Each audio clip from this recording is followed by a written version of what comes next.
Berjumpa lagi dengan TJ44 di Cerita Bersambung. Seperti biasa, sebelum lanjut video ini, jangan lupa tekan tombol subscribe dan like channel ini. Jika sudah, terima kasih.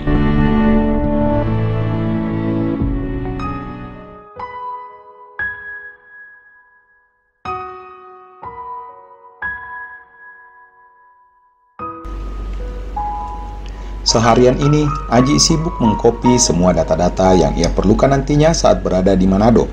Jelas saja saat berada di kantor adalah sesuatu banget buat Aji bisa bertemu dengan Mita dan sesekali mengobrol biasa karena memang Aji selalu mengatakan jika di kantor tetap bersikap seperti biasanya. Mita sangat mengerti dengan kemauan Aji, makanya hari ini ia hanya membantu Aji menyiapkan data-data yang Aji perlukan. Mau kopi? Tanya Mita di sela-sela.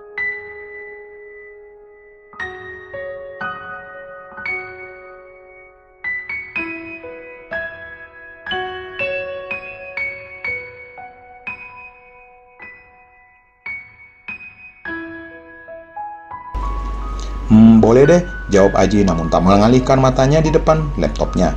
Mita hanya menggelengkan kepalanya melihat pria itu masih sibuk berjibaku dengan kerjaannya. Lalu ia pun melangkah keluar ruangan untuk membuatkan pria itu secangkir kopi di pantry belakang.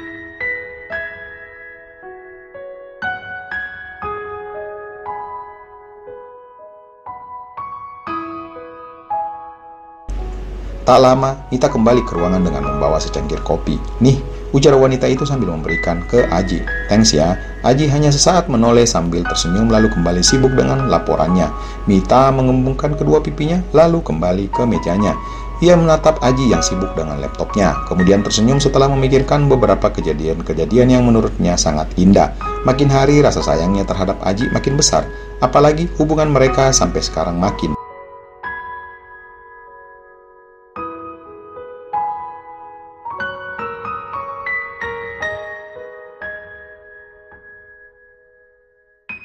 Harapannya sangat besar kepada Aji agar di kemudian hari ia bisa mendampingi pria itu menjadi seorang istri. Lamunannya makin panjang sambil tetap menatap tubuh pria itu. Aji menoleh lalu mengerutkan keningnya saat melihat wanita itu hanya senyum-senyum sendiri sambil menatap hampa.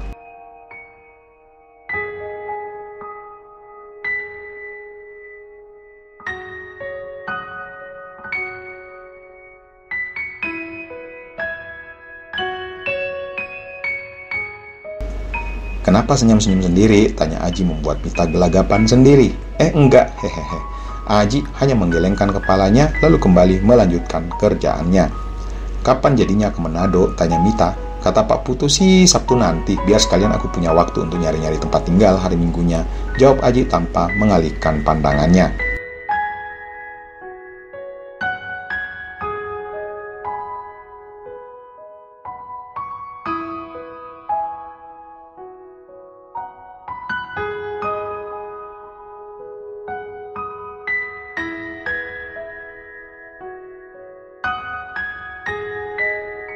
Oh, dimajuin ya?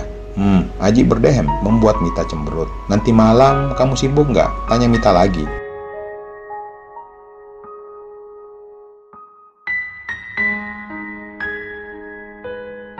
Kayaknya banyak yang Aji harus persiapkan sebelum berangkat nanti, jawab Aji. Oh, Mita mendengus lalu wajahnya cemberut karena mendapatkan penolakan dari pria itu. Aji akhirnya menoleh ke wanita itu saat mendengar ia baru saja mendengus.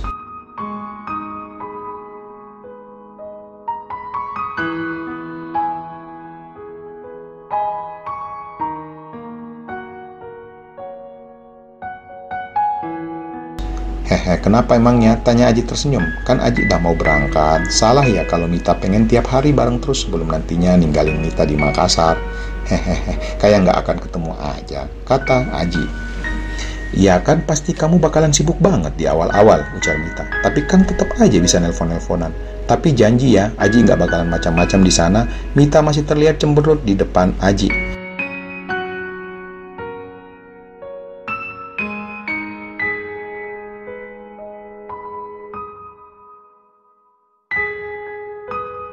Mukanya kok ditekuk gitu sih? Ya kalau kamu mau, ikut aja ke Manado. Terus kerjaan Mita bagaimana?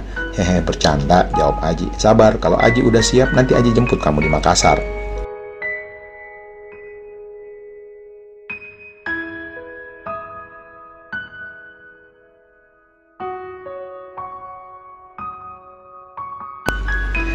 Bohong.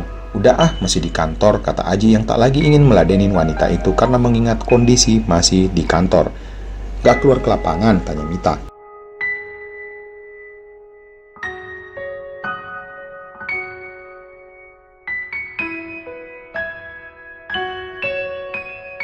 Ini bentar lagi mau join sama Pak Ferry. Oh iya, kok Pak Ferry nggak ke kantor? Tanya Mita yang memang sejak tadi tidak melihat Pak Ferry di kantor.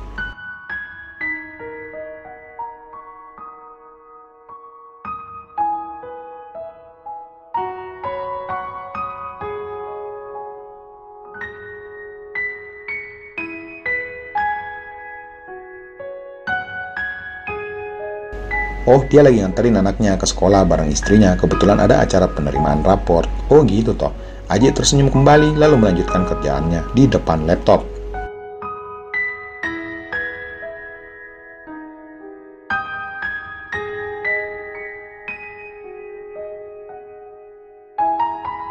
Malam hari di rumah Reni terlihat papahnya sedang duduk di ruang tamu sambil berkali-kali menggerutu sendiri. Ia berusaha tenang dan berpikir positif tentang temannya yang mengajaknya untuk mengerjakan sebuah proyek hidran sistem di kantor gubernuran.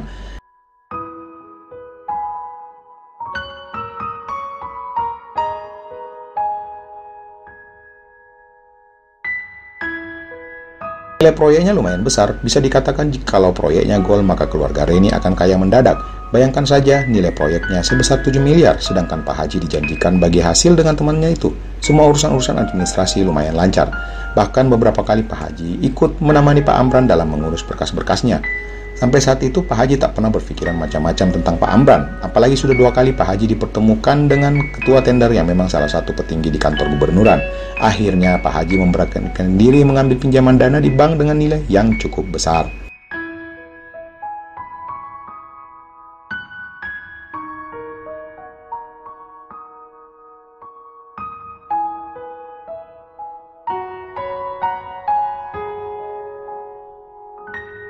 Dan menjaminkan semua asetnya mulai dari rumah, toko grosir, dan juga mobilnya. Dana yang ia pinjam sebesar 4 miliar karena kata Pak Amran harga produk hidran bermerek beserta instalasi hidrannya hanya setengahnya dari harga proyek. Dan mungkin sisa dananya bisa dipakai untuk pelicin dalam meluruskan proyeknya. Pak Haji tak habis pikir kenapa sampai sekarang Pak Amran sangat susah dihubungi, dan ia pun tak memberanikan diri untuk bertanya ke pihak panitia tender.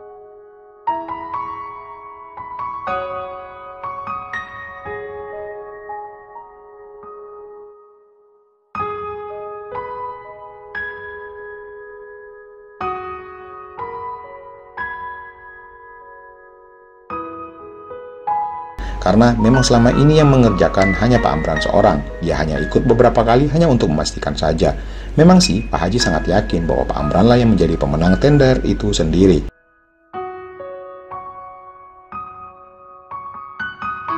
Karena ia sendiri yang menyaksikan saat mulai melakukan penawaran untuk mengajukan harga, memborong pekerjaan, bahkan sampai menentukan spek produknya yang akan dipakai nantinya. Walaupun memang seharusnya proses tender sendiri harus dilelang dan harus diikuti oleh beberapa peserta yang tak lain adalah kontraktor atau perusahaan besar yang memenuhi syarat sesuai bidang yang ditenderkan. Siapa kontraktor yang memenuhi syarat dan menawarkan harga yang sesuai, maka dialah pemenang tendernya.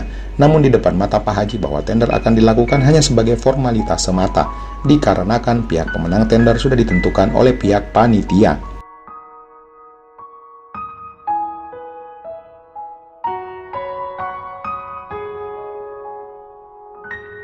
Sudah 2 bulan berjalan, bahkan menurut informasi dari salah satu pegawai di kantor gubernuran bahwa hidran mereka sudah proses penginstalan oleh pihak pemenang tender. Namun pegawai itu tidak mengetahui banyak siapa pemenang tender tersebut.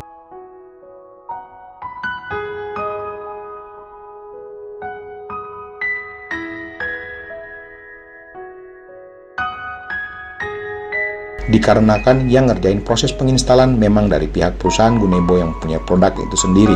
Ternyata pemenang tender membeli satu paket dengan pengerjaannya. Jadi di sini perusahaan kontraktor pemenang tender sama halnya hanya sebagai calo aja dengan modal yang besar.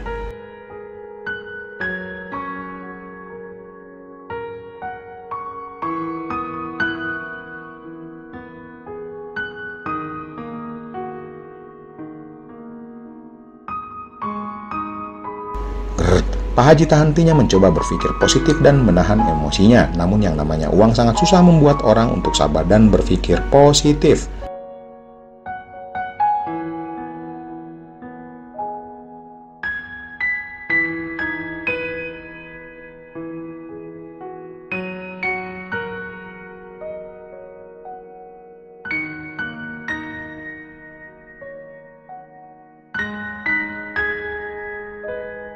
Di tempat berbeda, seorang wanita terlihat sedang tertidur nyenyak. Tubuhnya berkeringat dan sesekali terdengar berbicara sendiri dalam tidurnya.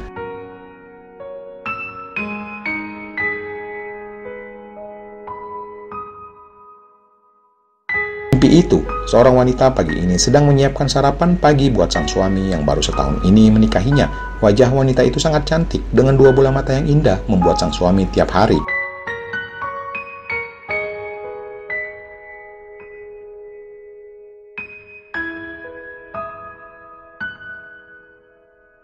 begitu juga pagi ini, pria itu baru saja selesai berpakaian rapi lalu mendekati istrinya. "Ih papa," ujar wanita itu terkejut saat suaminya.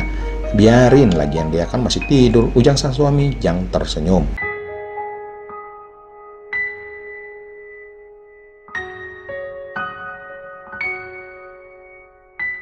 "Papa, nanti dulu sarapan dulu gih, nanti telat ke kantornya loh." "Lagi malas," ujar pria itu. Ya, begitulah kemesraan sepasang suami istri yang diawali sebuah pernikahan.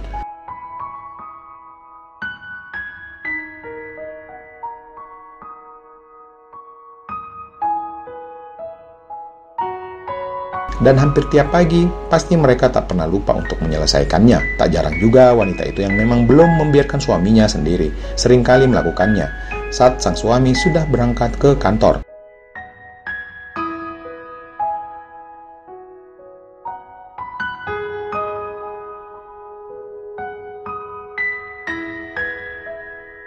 Akan tetapi kemesraan itu ia nikmati hanya setahun saja sebelum sebuah truk besar menabraknya perbatasan Lancirang antara kota Sidrap dan Sengkang saat ada urusan kerjaan di kota Sidrap.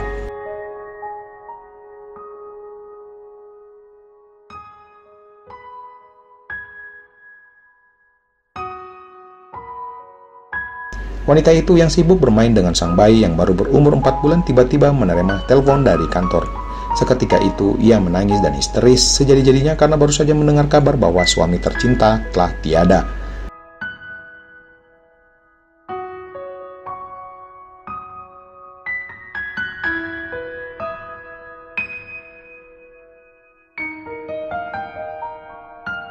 "Papa," untung saja saat itu sang ibu yang memang menginap di rumah kontrakannya segera menghampirinya. Wanita itu pingsan. Beberapa minggu kemudian wanita itu akhirnya bisa menerima kenyataan kalau suaminya telah dan mulai menjalani hidupnya berdua dengan putri tercintanya. Keterpurukan menghampirinya. Ia menjadi pendiam, terlihat sering melamun dan berbicara sendiri.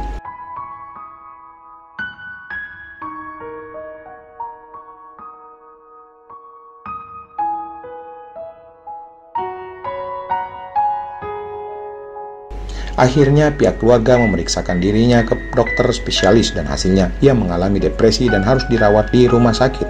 Maka sang ibu akhirnya ikhlas dan membiarkan wanita itu dirawat di rumah sakit dan ibu itu sendiri akhirnya merawat bayi anaknya hingga beberapa tahun kemudian.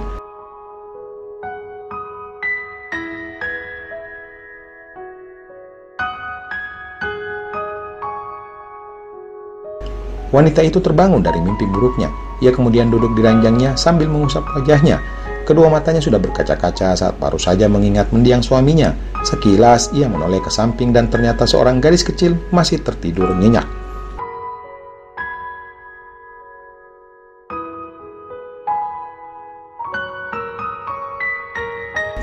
Malam ini ia sengaja menginap di rumah orang tuanya karena memang putri tercintanya lagi kangen sama neneknya. "Papa," ia menangis di atas ranjangnya, lalu ia kembali membaringkan tubuhnya dan segera memeluk erat tubuh gadis kecil yang sejak tadi masih tertidur nyenyak.